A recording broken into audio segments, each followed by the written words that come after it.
Magandang umaga, narito na ang pinakahuli sa lagay na ating panahon ngayong araw ng Tuesday, February 17, 2026.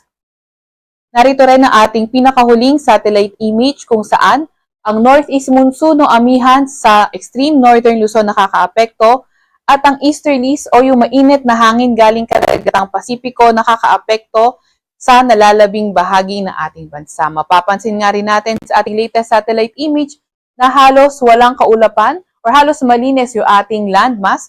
Kaya nakikita nga rin natin yung fair weather condition sa malaking bahagi ng ating bansa. Currently rin, wala tayong minomonitor na low pressure area or bagyo sa loob or malapit sa ating Philippine Area of Responsibility. Para naman sa lagay ng panahon ngayong araw, nakikita nga rin natin sa lugar ng Cagayan Valley, sa may Cordillera Administrative Region at Ilocos Region, fair weather conditions, pero may mga tsansa pa rin ng mga may hinang pag-ulan kung saan naman sa Metro Manila at nalalabing bahagi ng Luzon, partly cloudy to cloudy skies condition pa rin tayo at may mga tsansa naman ng mga localized thunderstorms. Nakikita nga rin natin by tomorrow until Friday, posibleng lumakas ang epekto ng amihan at sa malaking bahagi ng Luzon, magkakaroon lamang tayo ng mga tsansa ng may hinang pag-ulan at pagdating naman ng Sabado, magkakaroon naman tayo ng mga tsansa ng mga thunderstorms dahil posibleng humina muli yung epekto ng amihan. Agwat ng temperatura ngayong araw sa Metro Manila ay 24 to 32 degrees Celsius. 24 to 31 degrees Celsius naman sa may Lagwag, pati na rin sa may Tugigaraw. 17 to 25 degrees Celsius sa may Baguio at 22 to 30 degrees Celsius naman sa Tagaytay at sa may Legazpi naman ay 25 to 32 degrees Celsius. Agwat naman ng temperatura ngayong araw sa Puerto Princesa ay 24 to 32 degrees Celsius at 25 to 32 degrees Celsius naman sa may Kalayaan Islands.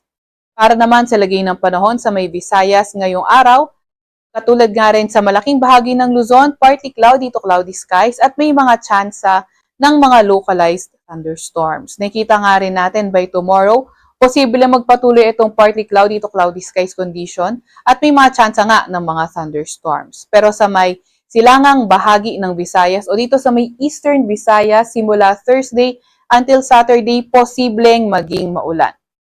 Sa nalalabing bahagi naman ng Visayas, inaasahan natin by Thursday, posibleng lumakas o epekto ng amihan sa mga lugar nila at magkakaroon ng mga tsansa ng mga may hinang pag-ulan at pagdating ng Friday at Saturday, posible nga humina muli epekto ng amihan at magkakaroon na lamang tayo ng partly cloudy to cloudy skies condition at mga tsansa ng mga localized thunderstorms. Para naman sa lagay ng panahon sa Mindanao ngayong araw, partly cloudy to cloudy skies condition rin na ating inaasahan at may mga tsansa ng mga localized thunderstorms. By tomorrow, nakita nga rin natin sa may Davao Region, posibleng maging maulan. And then, for tomorrow, for the rest of Mindanao, posible rin pa rin yung mga tsansa ng mga thunderstorms. Nakikita nga rin natin by Thursday and Friday, posibleng maging maulan sa malaking bahagi ng Mindanao, mostly dito sa may northern at eastern part. And then the rest of Mindanao, fair weather with chances of thunderstorms. And pagdating naman ng Sabado, mostly sa may silangang bahagi na lamang ng Mindanao, posible na maging maulan. Kaya patuloy pa rin tayo mag-antabay sa mga updates na ilalabas ng Pag-asa. Agwat na temperatura ngayong araw sa may Iloilo at Cagayan de Oro ay 25 to 32 degrees Celsius. Sa Cebu naman ay 26 to 32 degrees Celsius at 24 to 32 degrees Celsius naman sa may Tacloban. Agwat ng temperatura ngayong araw sa may Davao ay 25 to 33 degrees Celsius at 24 to 34 degrees Celsius naman sa may Zamboanga. Sa kasalukuyan, wala rin naman tayo nakataas na gale warning sa kahit na anong dagat baybay ng ating bansa, pero pinag-iingat pa rin yung mga papalaot sa extreme northern Luzon dahil posible yung katamtaman hanggang sa maalong karagatan. Sa Kalakang, Maynila, ang araw ay sisikat ng 6:19 ng umaga at lulubog ng 6:01 ng hapon.